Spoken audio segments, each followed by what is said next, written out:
Our second full year of the JROTC program, and I'm super excited. I just want to acknowledge Sergeant Stuckey, who's just recently went on board with us as well.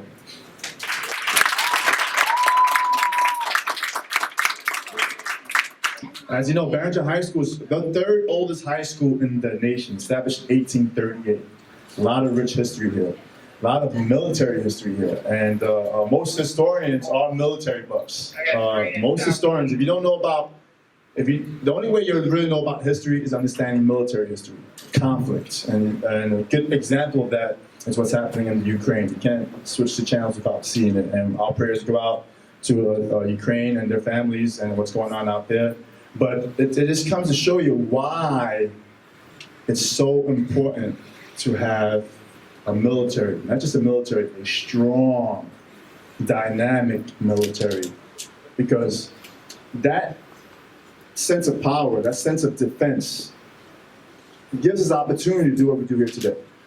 Okay, what we experience today, our freedoms, and there's a lot to complain about, especially when it comes to COVID-19, and lack of equity, and things of that nature. But at the end of the day, there's no place I would rather be than in the United States.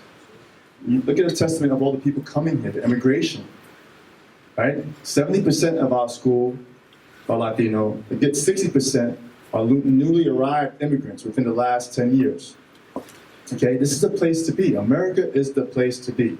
And we need to understand that and respect that. My father fought in Vietnam. My father was in the Army.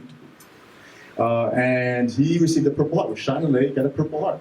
Was there in the Army. My uncle was a Marine, retired Marine, Chief Warrant Officer too. He retired as. So it's a big pride for me as far as my own history is concerned. Okay, each of us have our own history. Each of us has a story to tell. Don't ever minimize yourselves. All of you have greatness in you from day one. And don't let anyone tell you any different than that. Understand that. You are amazing, and each of you have a history that's worth telling. Always keep that in mind. Thank you so much once again. I'd like to introduce the Assistant Superintendent. You're a science graduate. I would say you graduated from Barringer. No, you're science. But anyway, that's okay. My boss, okay, Dr. Ortiz.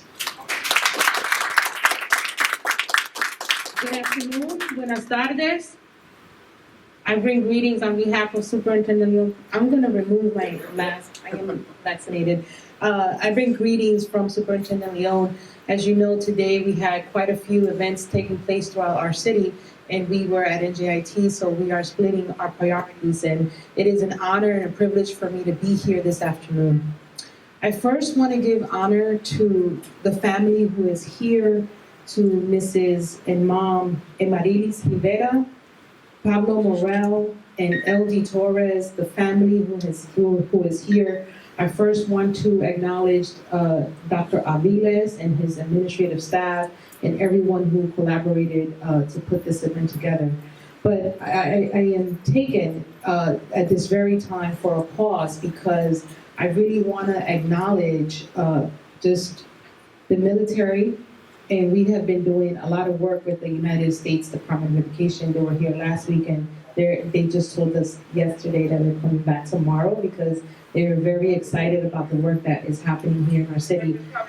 So now to have this honor of United States Army General Thomas Feltey, it's an honor and privilege to meet you, and to your team, you know, the folks who are here, to everyone who is present. I want to just take the time to acknowledge something really, really important. So what we are doing is training, right? My formal training is the training of an educator. That is my formal training. I received my doctorate in it, and I have 2 other master's degrees in it. So attorneys, they receive their training, they're still human beings, but they receive their trainings in law school, because the law requires a certain type of thinking that goes through when you really are preparing for law and the practice of law. The doctors go to training through medical school because there's a training that has happened there. So there's an interest and a value that happens there. But the military, they go through a very specific training that I have to really acknowledge. The training of the military has a very comprehensive understanding of, first of all, the capacity of a human. And I would say that in terms of the training, right now, I can tell you that being an educator, I have put on a lot of weight, and I'm not being trained physically, right? I may be being trained very mentally, but physically, I'm, still have to make it to the gym every now and then. In terms of the social aspect of it, the human aspect of it, the solving of conflict and resolution, as Dr. Aviles alluded to, when it comes to the happenings, political happenings that are happening globally, I can say that there's a training that occurs. There's also a social emotional training that occurs in the military. So I want to acknowledge, right, all of the elements of training that comprises someone who wears the uniform and stands for the United States service and military in protection of what it takes to be a citizen of the United States. So I want to give an acknowledgement and a round of applause to the training that it occurs. And you hear, General Feltey's message when he says that he received a degree from Rutgers University. He received other degrees in Masters of Arts in National Security and Strategic Studies from the Navy War College, Masters of Science degree in Campaign Planning and Strategic Studies. Well, these are trainings, right, that are specifically done. But in addition to that, he stands as a role model, and he stands as someone who has integrity, who has the values of ethics, analytics, and is really able to serve as someone that you can aspire to be. He's from Kearny, New Jersey, and it's interesting that he's just across a bridge, but he still decided to come back today. He didn't have to do that, but he felt it was important to give you an opportunity to see it manifested. It's a good thing to read about it. We talk about historians, and historians know a lot of history. It's a good thing to read about it. There's something different when we show up. So I want to give everyone here a hand of applause for showing up and making it count. So thank you, thank you, thank you. I appreciate the invitation, I appreciate the extension, and I want to really congratulate and be here for our fellow awarding that's going to be here today. So thank you very much.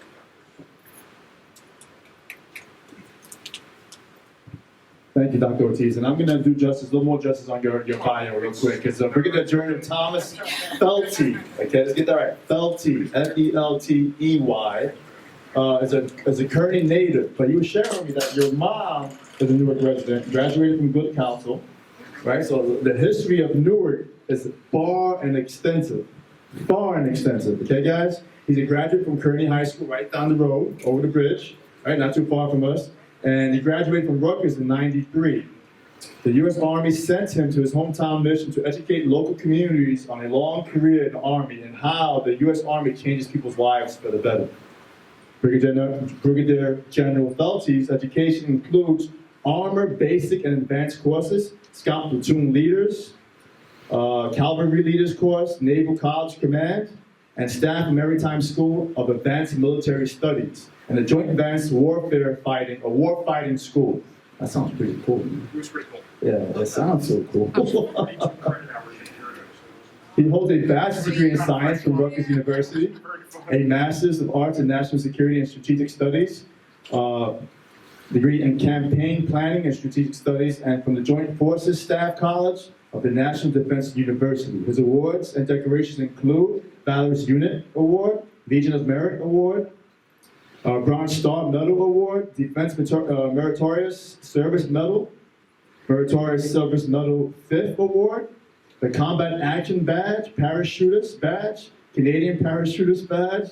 Colonel Feltey is a recipient of the Order of St. George, Silver, and the Order of St. Maurice, Legionnaire. Additionally, is a distinguished member of the 23rd Infantry Regiment. Put your hands together for General Feltey.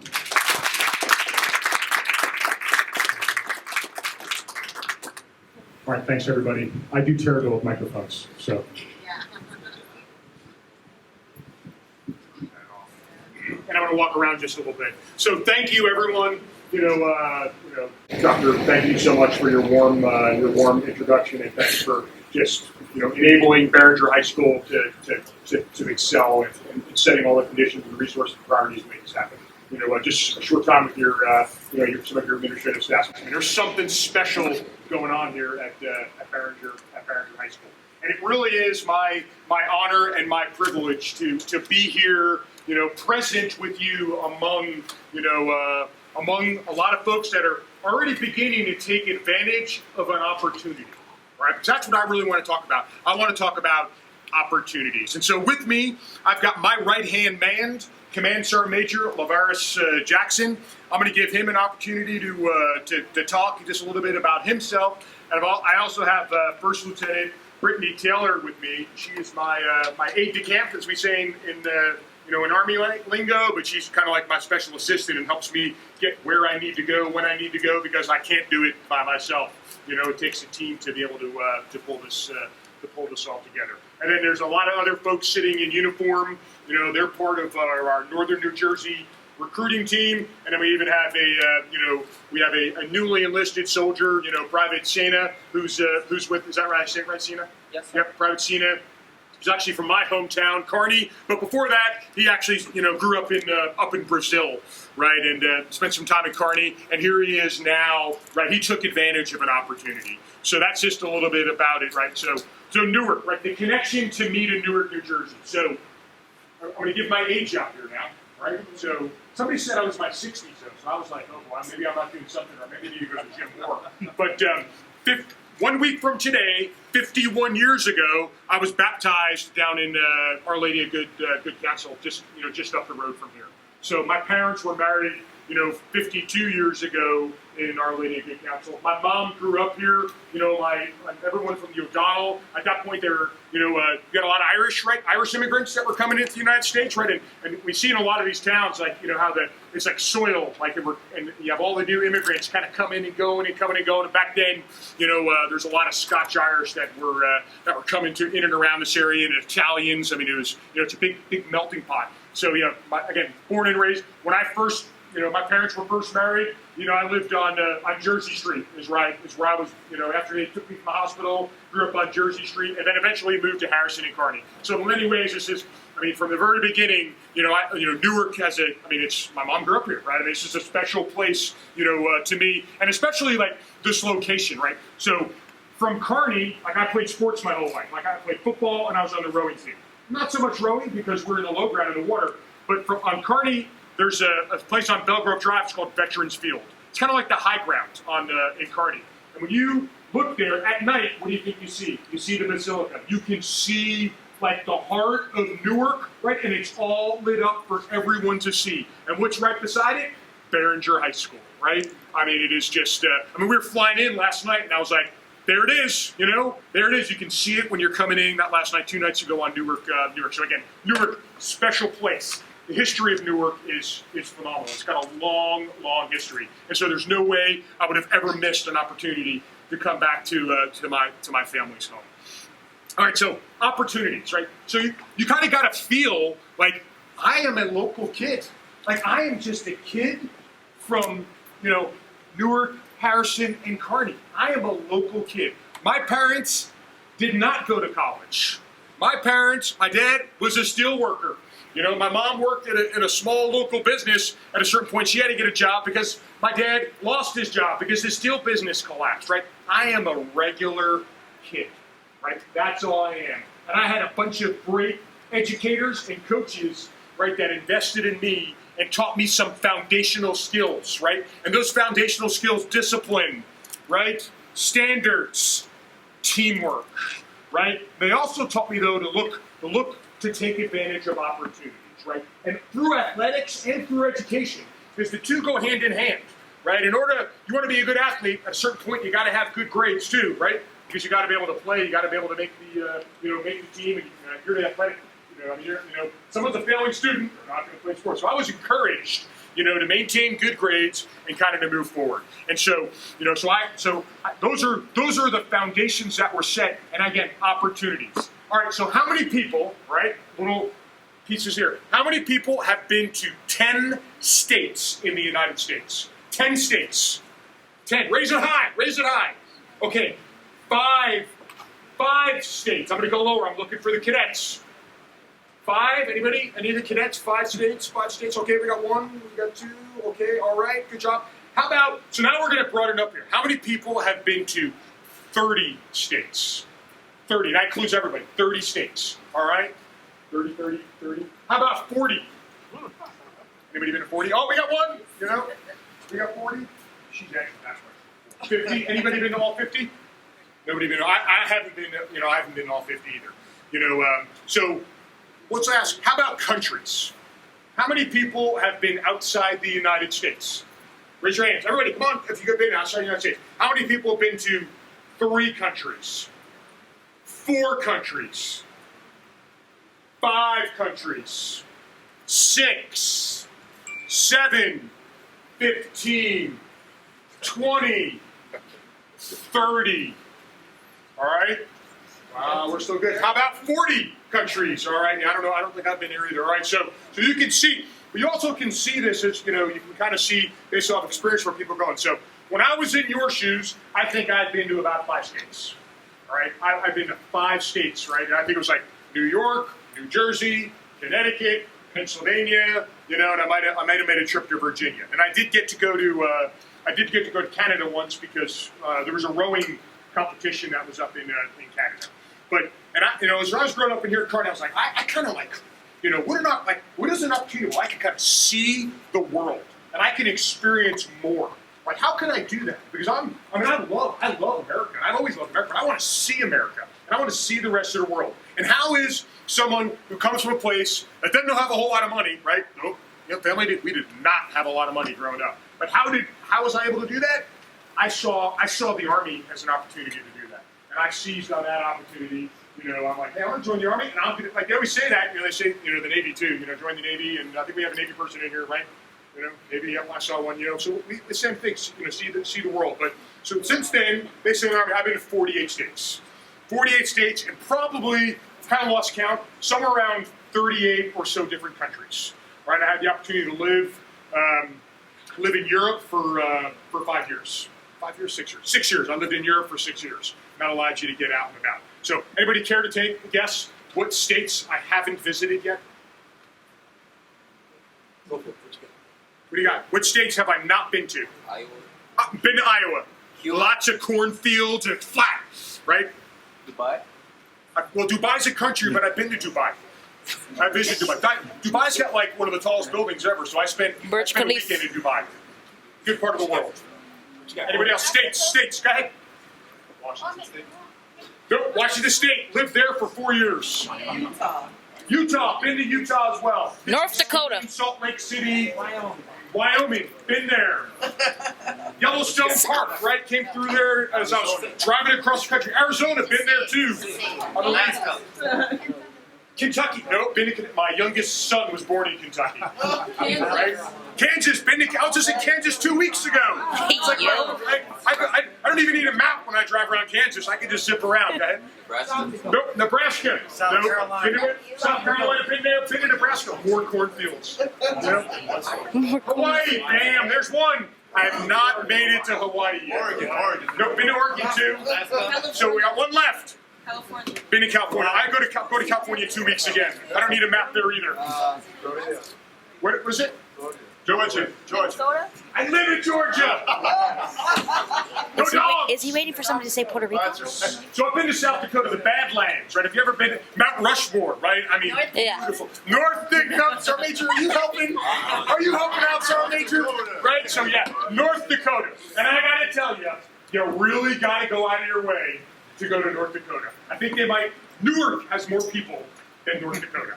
I mean, I think by like ×3, if I'm not mistaken. So North Dakota is, so those are my 2 states. So Hawaii, I'll eventually get the Army. The Army will get me to Hawaii.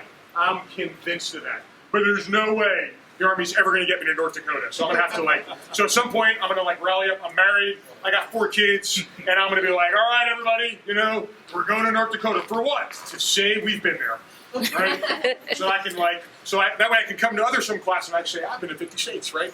And so that's my goal one day to go to all 50 states. And then in the Army, same thing. I had an opportunity.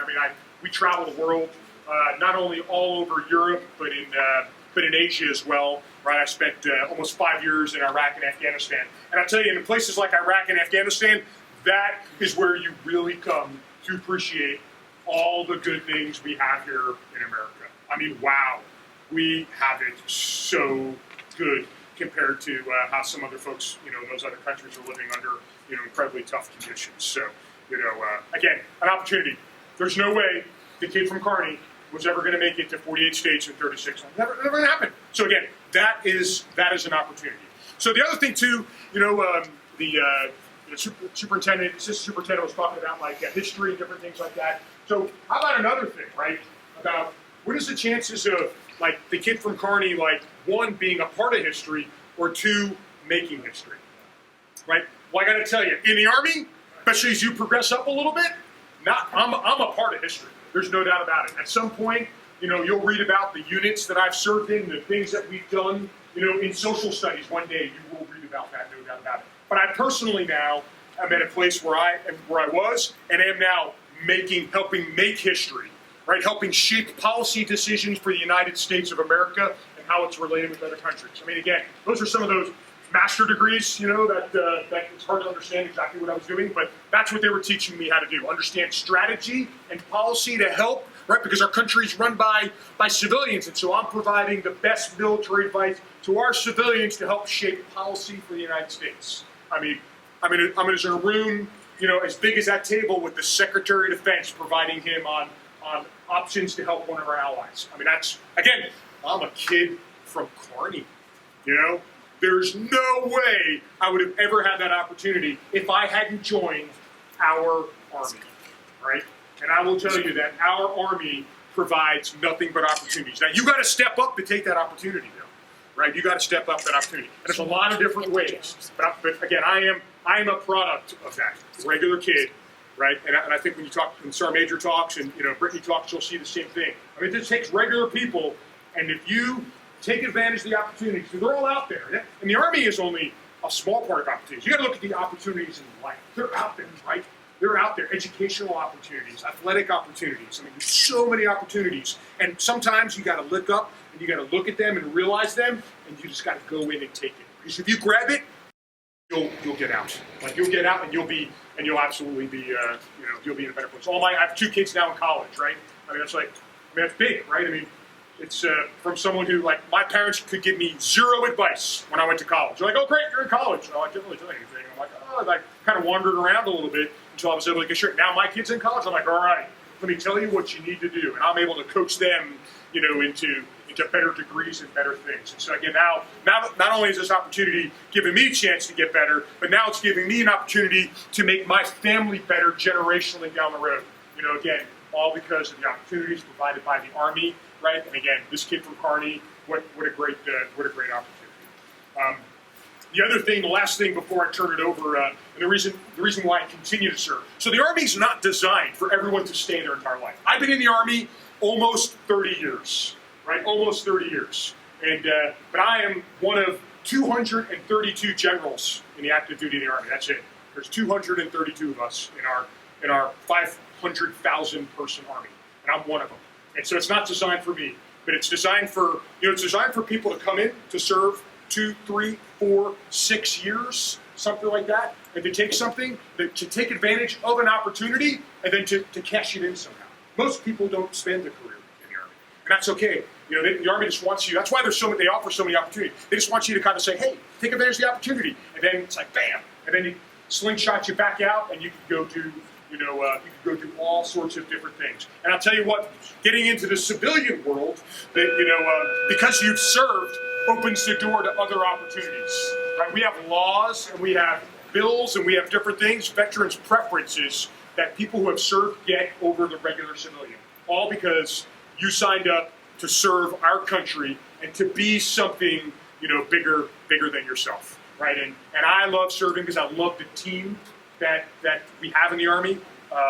Sergeant Major talked a little bit about the family that we have, and now I like to serve because as a general, I get to solve big problems, and I can break through some spit all over the place bureaucracy. Right, when there's problems that come up, I can kind of smash through problems, and I can throw my stars like ninja stars around in order to solve problems and help more people. And that's why I love it too, because I just get to help more and more people as I go up. So we're going to go into some questions and answers, but now I'm going to turn it over to my right-hand man, Command Sergeant Major LaVarge Jackson. Woo!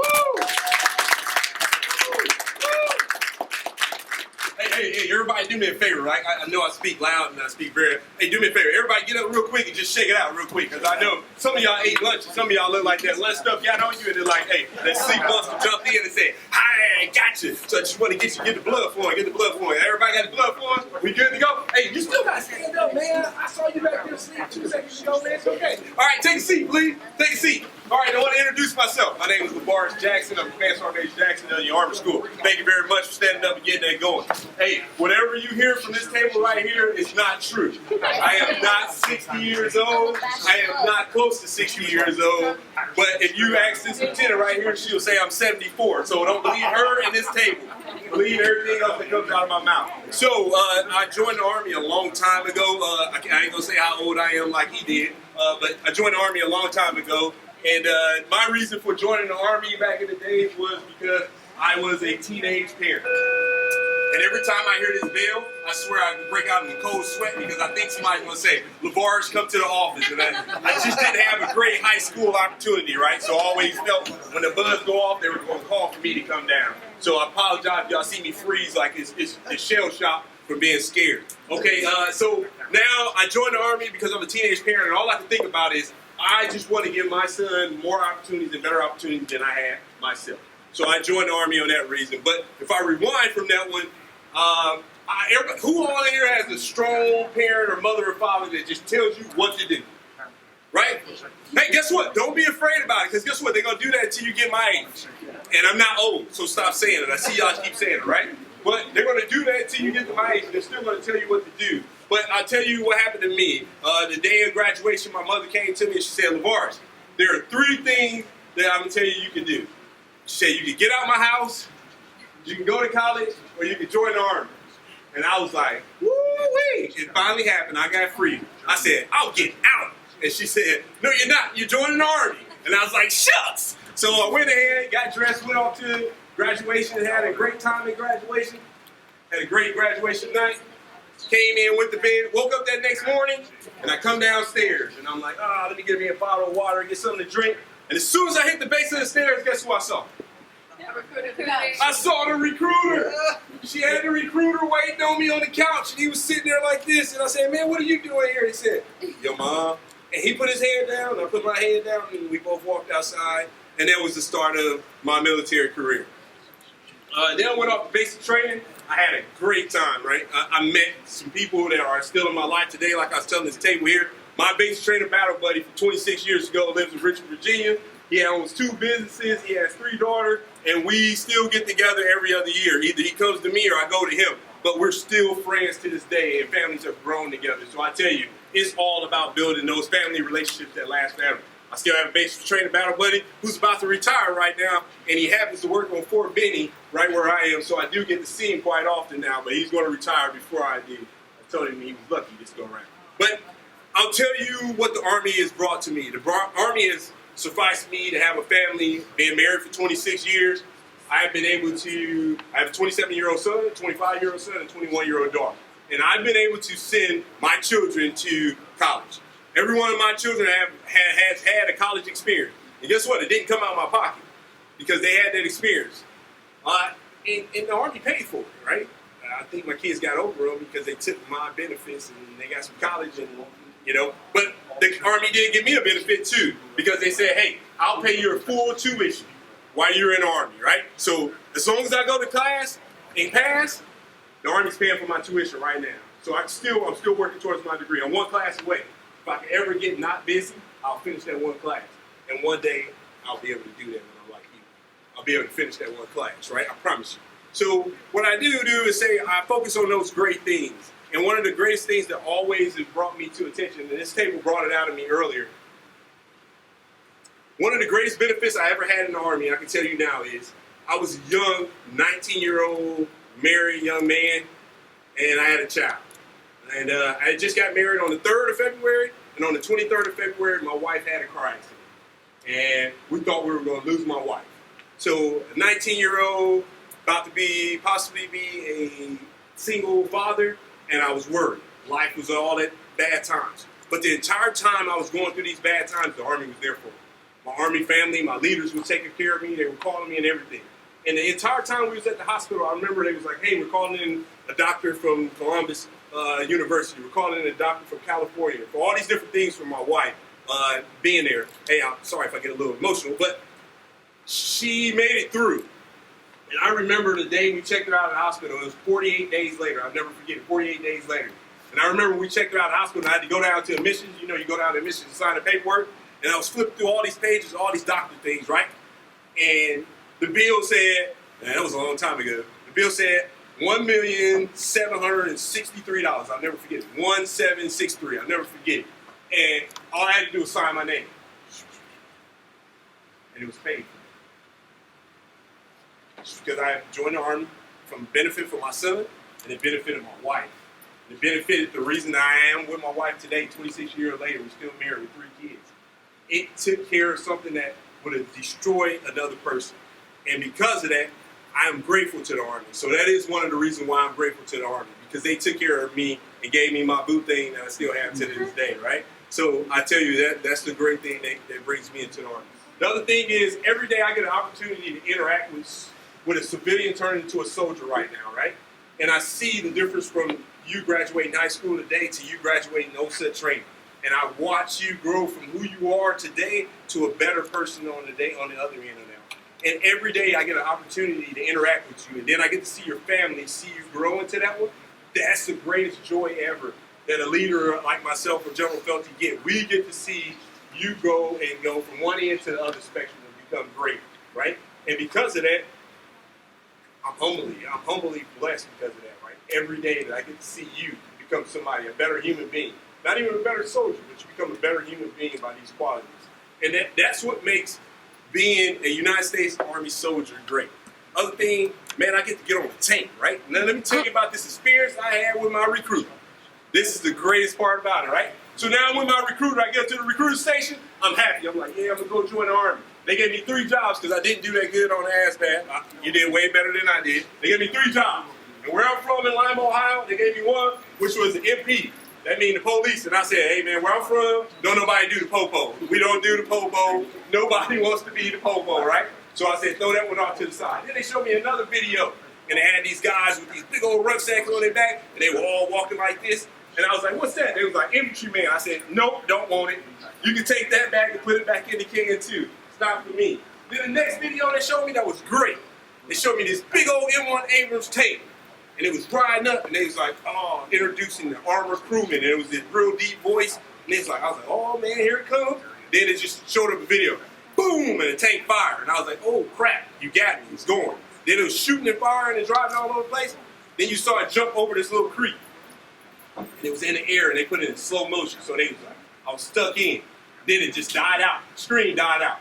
And then it was like, that's the M1 Abrams crew. And I was like, yes, that's the job for me. And then I was like, tell me about the job. And the recruiter was like, this is where I say, he ain't lied to me. He just told me 80% of the truth. He just didn't tell me the other 20%. So my recruiter told me, hey, all you got to do is go shoot that tank, dry that tank, do all the things, tear up all the ground, and then they got a maintenance team that's going to fix it for you.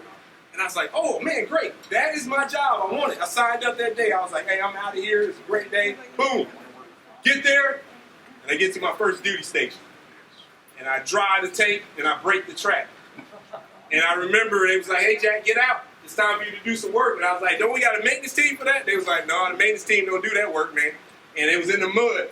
And I remember 6 hours later, I was saying, my recruiter lied to me. He lied to me. He lied to me, right? But I tell you, after that event, at the end of the 6 hours, I was muddy and I was mad with my recruiter, but I was so happy because I got to know my sergeant. Because my sergeant told me, hey, I got a son the same age as you, and he joined to be infantry. And I was like, he's a dummy. But, you know, I got to know my gunner who was from Ohio like me, but I had no clue. But he told me all these great things about Ohio, and I was like, yeah, I'm an Ohio State fan too. And then my other loader, he told me a lot of things about himself. But we got to know each other while working on those 6 hours in the mud, which created a bond forever. And still to this day, about 5 months ago, my tank commander came down to my change of responsibility, a retired gentleman, you know, he's been retired for now 18 years, and he showed up there for me to assume this job position. So I tell you, that's the type of family that you build in the Army. And because of that family, it will last for a lifetime. How many of y'all ever seen a bunch of old guys just hugging each other in public? And you're like, why are they hugging each other? You never seen that? They're You never pets. seen people just hug each other? I know. I guarantee you have. You just been worried about like why they was hugging each other. You kind of step back. But I promise you, like what happens is, in the military, it's something about you, right? And you see it, and you be like, hey, you been in the military? And they'll be like, yeah, I've been in the military. Like, hey, yeah, Navy, and then like Army, and then we start talking. Next thing you know, we're hugging each other like, hey, man, great to see you, great to meet you. Hey, give me a call, you ever need anything? And those are the relationships that you build by being a military veteran. Like, you learn and build off of these things and become a better person by that. And I tell you, those are the relationships that keep me going and keep me rocking steady, all right? So I tell you, teamwork, teammate, and being the best you can be every day, and I promise you, you'll go far. It's easy in that manner. But I do want to introduce somebody that's great and fantastic, right? I want to introduce Lieutenant Brittany Taylor. Lieutenant Brittany Taylor is a phenomenal human being and a great leader. She's had the opportunity to lead as an armor officer in the Army community, as a PL and XO, and now she's the aide-de-camp for General Feltey. And like he said before, she keeps him straight, and she keeps me even more straight by telling me how old I am every day, right? So she forces me to do those things like the doctor said. I have to do my physical aspect because Lieutenant Taylor always talks about how old and you know, my belly is gotten every day. So she forces me to work out and get my physical right, but also she keeps my mental wits together too and tell me how old I am when she talks about the other things that I do around the shop. But it keeps me a better person. But I'll tell you, I will follow that leader anywhere in the world, and she's a phenomenal human being. So on that note, I'd like to pass it over to Lieutenant Brittany Taylor.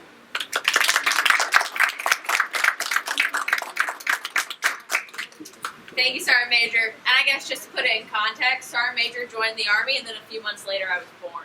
So there's a little bit of an age gap there. So I don't have as many awesome military stories as General Feltey and Sergeant Major do, but a little bit of why I'm standing here today.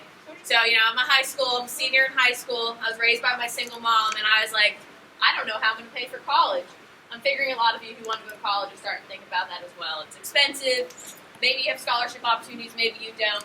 And then I learned about the United States Military Academy, West Point, and I realized that West Point would pay for my tuition, my room, my textbooks, my clothing, my laptop, you name it, the school paid for it. And all I had to do was pay back some years in service. So I found myself at basic training with no military background and fell in love with the team of people I was with. I have my best friends in the entire world. I had phenomenal instructors.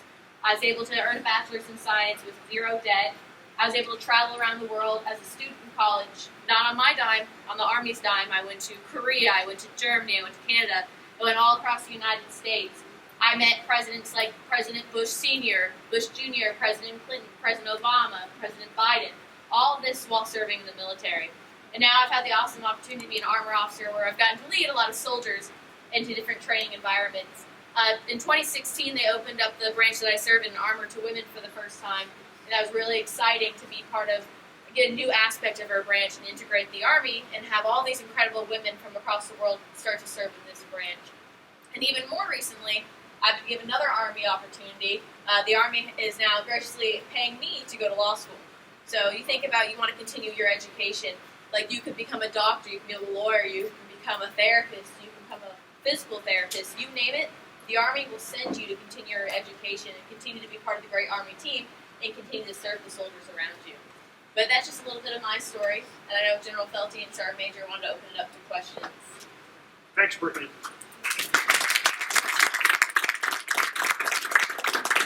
Before we get into questions too, right, a little bit about West Point opportunities, and then a little bit more about Brittany. So Brittany's an incredibly humble person. She said she was one of the first women to ever come into armor, right? And now it's true. We have just about 250 women now serving in armor, and that doesn't sound like a lot, but for the combat arms, like we have the most, and so we're like the best and most integrated branch we have in the Army, right? And it's even though we're a small branch, we make up like 90% of the firepower of the Army, right? Because we have tanks and things, right? Which are pretty cool. The other thing, talk about an opportunity. So I know you guys don't surf the Senate non-civilian nomination website, right? But so a good friend of mine, was just nominated to be a 4-star general, right? Nominated to be a 4-star general and to be the vice chief of staff in the Army. So the second most senior general in the United States Army.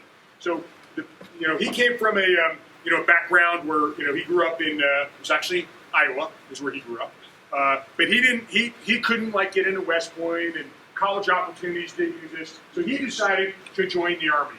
Right? So he joined the Army as an enlisted soldier, and then his leadership recognized him as like, hey, this guy's got something special. And then the Army has ways to get you, fast track you into West Point. And so after a period of time, they fast tracked him through West Point. He went to West Point, and then he became an officer, and now, all these years later, he's getting ready to be the vice chief of staff of the Army. And again, he was an enlisted soldier, and used the Army as an opportunity. It's another incredible story.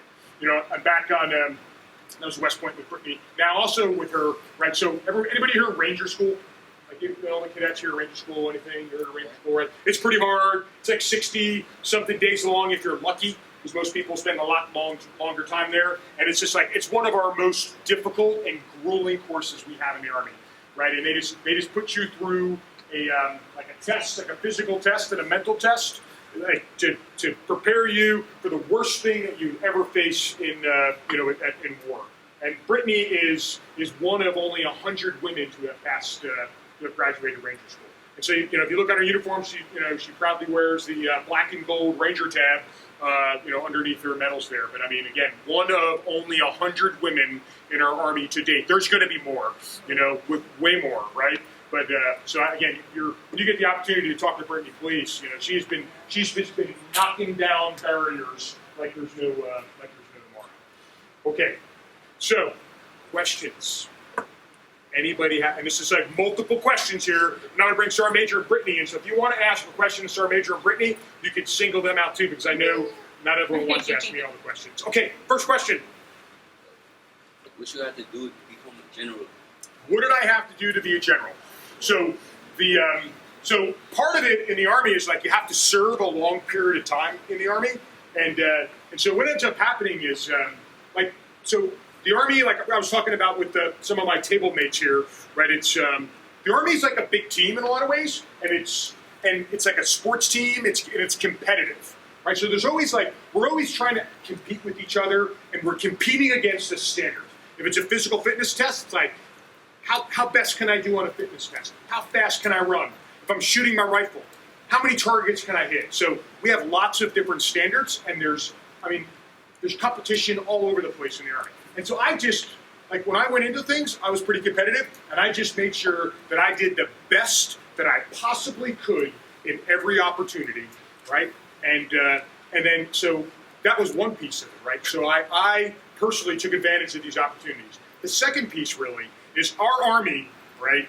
We have undisputably the best Army in the world. I'm telling you, we have as an overall Army, we have undisputably the best Army in the world. But what makes us the best Army in the world is the fact that we have something called the non-commissioned officer corps, right? It's our sergeants, right? It's our command sergeant majors. It's our staff sergeants, all right? That's what makes us the best Army in the world. It's called the backbone of the Army. Right, that's why the Russians are failing in the Ukraine right now, right? Because they don't have the leadership and the non-commissioned officers necessary to do anything like that, right?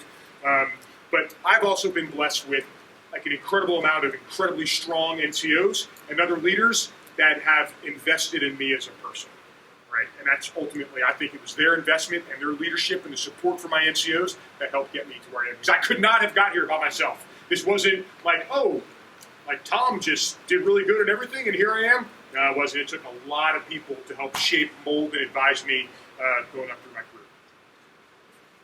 Good question. I don't know how I got here either. It's kind of crazy. I never thought I'd be a general. Go ahead. What is the key to being successful in the key to being successful. So you got it. Sorry, Major, man, I'll give you that one. Hey, so I tell you one thing. It took me a while to figure this out, but over time, right? The key for being successful for me is being the best me I can be every day. If I can be the best me I can be every day, I'll be better at everything else. I'll be a better soldier, better son, father, and all those things. I tell you, that has been the key for my success. Be the best me I can be every day. Because in the end, I end up winning. Even when people try to, cut low on that one, it's made me win in the end by being the best me I can be every day. Right? Well, you got it. Go ahead. Simple. What's something a general does every day, like an everyday thing? Oh, for him? Oh, he got all them good man. So, for that one. all right. So the sad thing is I spend less time in tanks, and I'm doing cool, fun Army things than I would like. So my job as a general in the Army, so I'm kind of, I would say, in many ways, I'm like the principal of the, where's our principal? Oh, he's behind the thing. So I am kind of like the principal of the United States Army Armor School. All right, that's my job. I run the Armor School, right? And so there's all sorts of aspects with it, right? I'm responsible for hiring people. I'm responsible for the resources. I'm responsible for the long-term, planning. I mean, the classes that I approve, all the curriculum that people take, how we train our soldiers, and then we innovate. I look for new ways to kind of train people, and my job is to guide armor into the future. So I spend a lot of time doing much like your principal does, and I'm running around all over the place and trying to do that. Right? So oh my gosh, papers, right? I have a good stamp and a good secretary that helps me with that. But I sign many things, especially during graduation time. When we graduate people, I mean, Brittany lays out graduation certificates all over my desk, and my hand gets tired from signing graduation certificates, right? So that's one thing. But then the other thing too, so that's like one part of the aspect. But the other thing is my job as a general. So I'm also the chief of armor for all of the United States Army, right? So that is a job where I think I'm most influential. And so my job is to cast a vision and an idea and a strategy of where do we want to be as a branch, right? As a tank force, where do we want to be in 10, 15 years? Where do we want to be, right? Because things change. I'm planning that vision and an idea 15 years from now, and then we're coming up with a plan and the resources to get our Army in that direction, right? And that's big general stuff right there, because people don't like to change, and you got to have a vision, and you got to fight for resources, right? Because resources are like, wow, resources are tough, especially in the government. I don't care what government you're in. Resources, people just don't throw money at you. So you've got to invest. You've got to sell your ideas, and so I spend a lot of time doing that aspect. And then the other piece I do is I manage talent, because we have a lot of great people, and so as we have rising stars in the Army, I kind of watch out for them, and I make sure these rising stars across our entire Army get the right jobs to be developed so they can be better one day and they can be generals. So here we go. Okay. There you go. Next All question. right. What year did you become first general, and how long? Okay, so I got promoted last June. So I've been a general now for almost a year, and it took me 27 years. 27 years to be a general. So it takes we're just not, they definitely don't create us overnight. It takes us a little while. Sometimes you read in the news, you're like, oh, what's up with these generals? It's like, hey, I've been in the Army a long time. I kind of have a feel for what I'm doing these days. It's a long process, and we have to be. We have to have so much experience to be able to do some of the stuff that I described. It's a big thing. Okay. Yes, ma'am. So I know that being a one-star general is a big accomplishment, but what would you say has been your biggest obstacle before and after being a one-star general? Okay. My biggest obstacle. Yeah. So I think right now I don't. So I'm also. It's probably a perspective, right, that I have.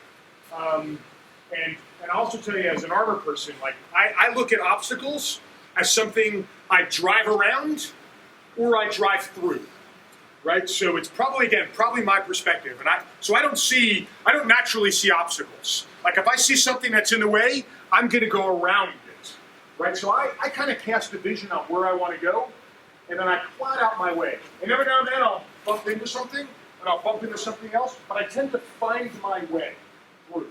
And so I would say that, I haven't had any real significant obstacles. And maybe there were some slight challenges that I overcome. So I'm not a West Point graduate, right? And so in the Army, sometimes that matters. Brittany's a West Point graduate, but I'm not, right? I'm not a West Point graduate.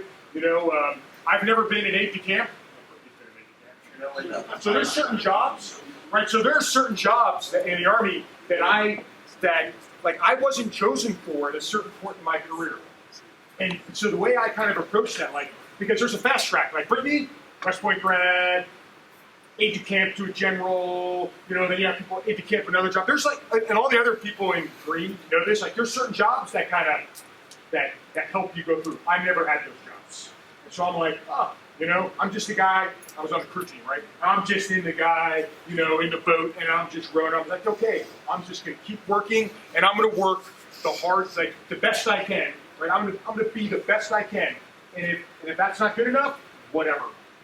But it worked out, right? So that's what I would say. Sergeant Major, anything on the obstacles? Hey, Ari, man, I tried to run from that question. You saw me try to run. Why you look over there?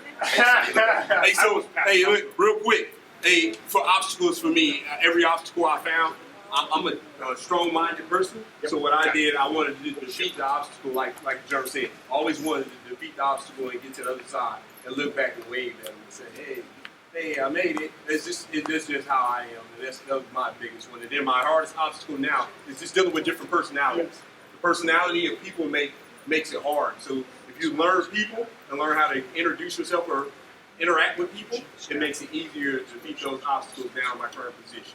One more question. Y'all got one more question for us? All right, what do you got for me? You're going to take us out. You better be good. So you're coming from my table. Like, if it ain't good, am I going to have to take it back? Go ahead. I got you nervous now. Go ahead. How do you delegate work every day? How do I delegate? I delegate work easily, right? Because there's only a minimum amount of time in a day, and it's a lot of things that have to get done. I come in and I say, all right, he gives me what needs to be done, and I look and I say, all right, do. That was mine. And then I'll say, hey, you're good at this. You take this. You do this. You do that. You do this. And then we'll all come back together at the end of the day, and we'll talk about it. And then we'll make an assessment and say if we can go on or if we met the goal. That's the way I delegate. I look at the amount of tasks and the great people that I have to work around me to help me get it done. And that's it, right? Hey, so on behalf of Brigadier General Feltey, Lieutenant Taylor, and myself, we want to thank you guys for having us down. It means the world to us to come here and be a part of your team and understand that we are a family. And you guys are making the greatest step to being great human beings in the future. Always continue to strive to be what you learn here now, because it'll carry you out through a lifetime of all nothing but greatness, okay? All right? Anything else what we have next on the agenda? Is that it? Second? Oh, we got an oath. Are we going to do an oath today? All right, great. Hey, so who's doing an oath? All right, great. Come on up. Come on up. That's your family, right? Come on, bring the family too. The family comes too. I promise you, we'll get everything right. All right, you got him.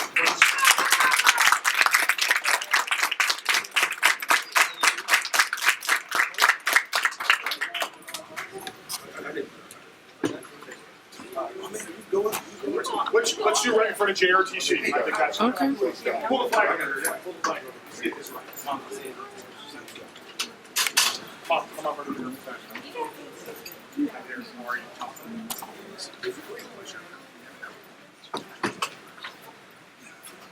Okay. Excited?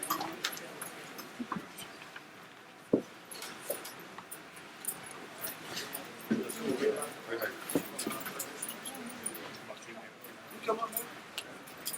Turn to face me. Yep.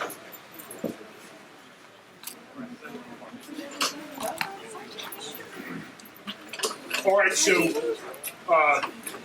before I administer the oath of office, so I asked all of you when how many of you have heard the oath of office before? Anybody? A couple, have. I ask all of you to listen to the words on this. Right, this is something that is really unique to our military, and because what we're doing here is you're gonna.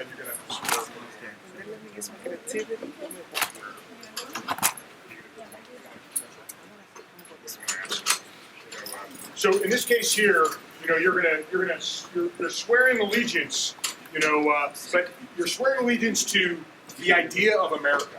It's the Constitution of the United States. That's what we are, that's ultimately who we're responsible for. So swearing allegiance to the idea of America and for all of its stands, right? And I think there's a lot of you, I'm getting goosebumps thinking about how great America is, because it is great. We might not be perfect, right? And every day, we're marching towards it, this idea, and we're getting better and better, but it takes all of us as citizens, right? And I know in JROTC, one of the outputs is you're supposed to be better citizens, right? So everyone just be better citizens and and help make America better. And right now, we're getting ready to, enlist him in the, in the Army, and this is a big step. He's getting ready to join our family, right? Because the Army, as Sergeant Major was saying, this is a family event, and so it's just pretty special.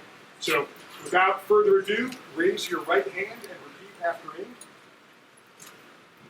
I state your name.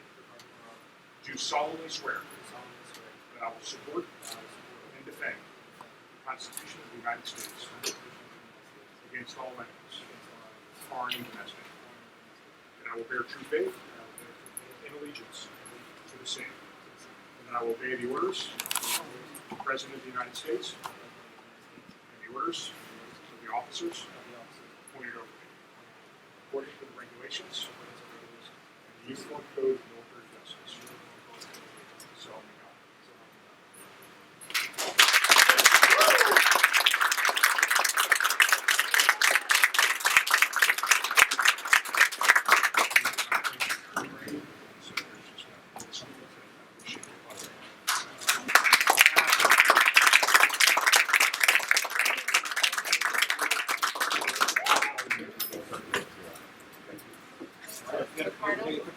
Oh, picture. Yep. Come on in. Oh, here we go. And you can too.